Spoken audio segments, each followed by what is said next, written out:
Assalamualaikum warahmatullahi wabarakatuh. Pelajaran kita pada hari ini adalah Peringkat Islam tingkatan 4, pelajaran 8 iaitu hindari dosa-dosa besar. Pelajar boleh ikut dan baca bersama-sama. Bismillahirrahmanirrahim. An Abi Hurairah radhiyallahu anhu anin Nabi sallallahu alaihi wasallam qala: Ijtanibus sab'al mubiqat. Qalu ya Rasulullah wa ma hunna? Qala asyirku billah wasihru wa qatlun nafsi allati harramallahu illa bilhaq wa aklu riba wa aklu malil yatim wa tawalli yawmaz zahfi wa qasful muhsanatil mu'minatil ghafilat.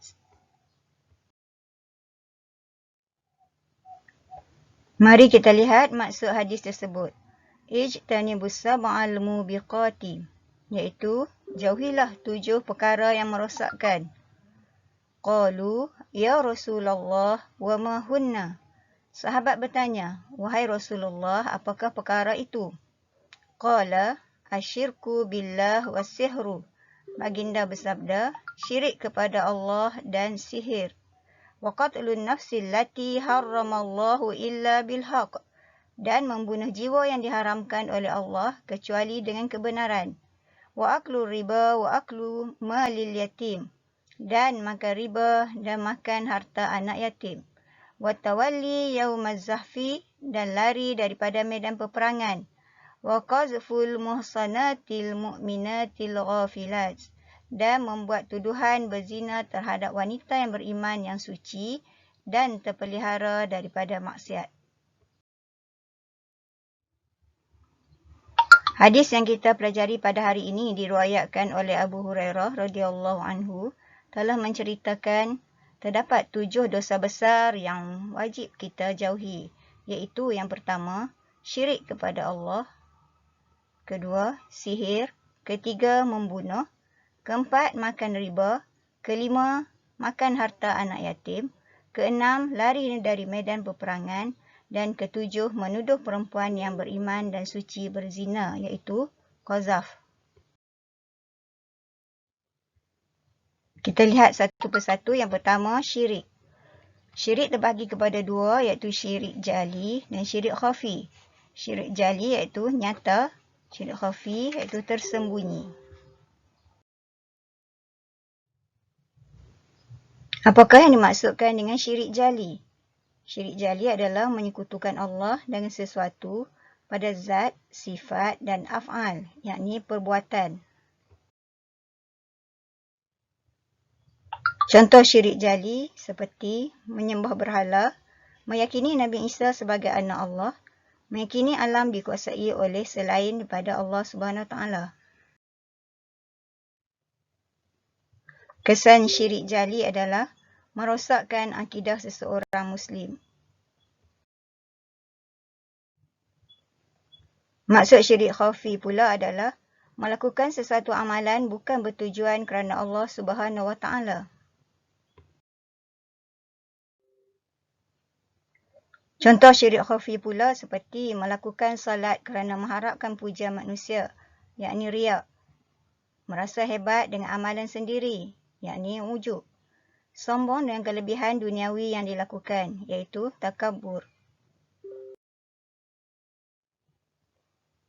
Kesan syirik khafi adalah merosakkan pahala amalan seseorang. Dosa besar yang kedua yang disebut dalam hadis ini adalah sihir. Sihir bermaksud perbuatan yang memudaratkan orang lain dengan bantuan jin. Contoh sihir adalah seperti santau, pukau, minyak pengasih dan juga pelaris. Antara kesan sihir adalah mengakibatkan kesakitan tubuh badan, mencetuskan pergaduhan, memporak-porandakan rumah tangga dan menyebabkan kematian seseorang. Dosa besar yang ketiga yang disebut dalam hadis ini adalah membunuh. Membunuh bermaksud perbuatan menghilangkan nyawa seseorang. Contoh membunuh adalah seperti menembak dengan senjata api, menikam dengan pisau, meletakkan racun dalam makanan atau minuman. Kesan membunuh adalah menyusahkan keluarga, memporak-perandakan kehidupan masyarakat. Dosa besar yang keempat yang disebut dalam hadis ini adalah makan riba, iaitu pertambahan bayaran dalam urusan pertukaran barang dan hutang piutang. Contoh makan riba adalah seperti hutang yang menetapkan faedah bayaran dengan peratusan tertentu. Kesan makan riba adalah mengakibatkan penindasan, melumpuhkan ekonomi umat Islam.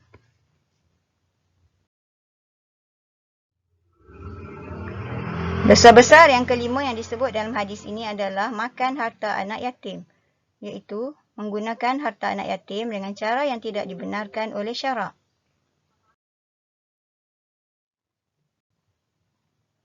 Makan harta anak yatim contohnya membelanjakan untuk kegunaan peribadi pemegang amanah secara berlebih-lebihan, menyalahgunakan harta anak yatim. Apakah kesan makan harta anak yatim? Pertama, mengakibatkan penindasan kepada anak-anak yatim tersebut. Yang kedua, menjejaskan hubungan kekeluargaan.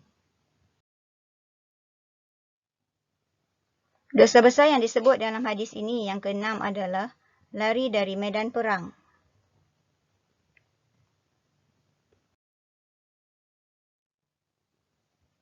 Contoh lari dari medan perang seperti melarikan diri dari pasukan yang sedang bertempur menghadapi serangan musuh, enggan mempertahankan negara apabila diarah. Kesan lari dari medan perang adalah keselamatan umat Islam dan negara akan terancam, negara terdedah kepada penjajahan dan campur tangan asing. Yang ketujuh, dosa besar yang disebut dalam hadis ini adalah menuduh perempuan yang beriman dan suci berzina, yakni qazaf. Maksud qazaf adalah menuduh wanita Islam yang baik melakukan perzinaan tanpa membawa saksi.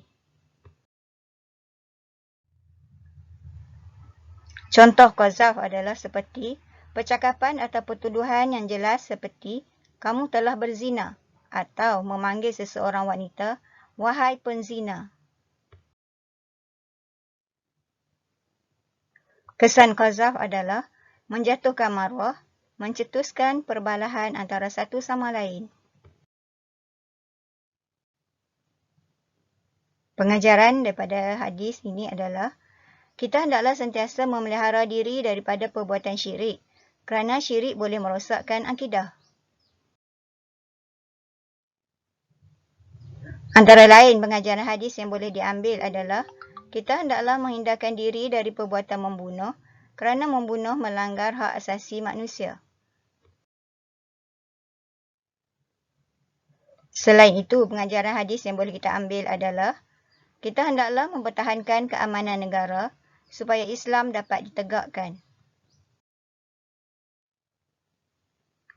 Kesimpulan yang boleh kita ambil daripada hadis yang kita pelajari hari ini adalah kita hendaklah melakukan amal ibadat supaya menghindarkan diri dari melakukan dosa-dosa besar. Justru kita hendaklah berusaha melaksanakan ibadat wajib dan memperbanyakkan ibadat sunat serta membersihkan hati dengan berzikir kepada Allah Subhanahu Wa Taala. Akhir sekali, jom kita uji minda. Yang pertama, nyatakan 7 dosa besar yang terkandung dalam hadis. Yang kedua, jelaskan maksud dosa besar berikut, iaitu syirik, makan harta anak yatim, lari dari medan perang, menuduh wanita yang baik berzina. Yang ketiga, jelaskan 2 pengajaran daripada hadis ini. Sekian, wassalamualaikum warahmatullahi wabarakatuh.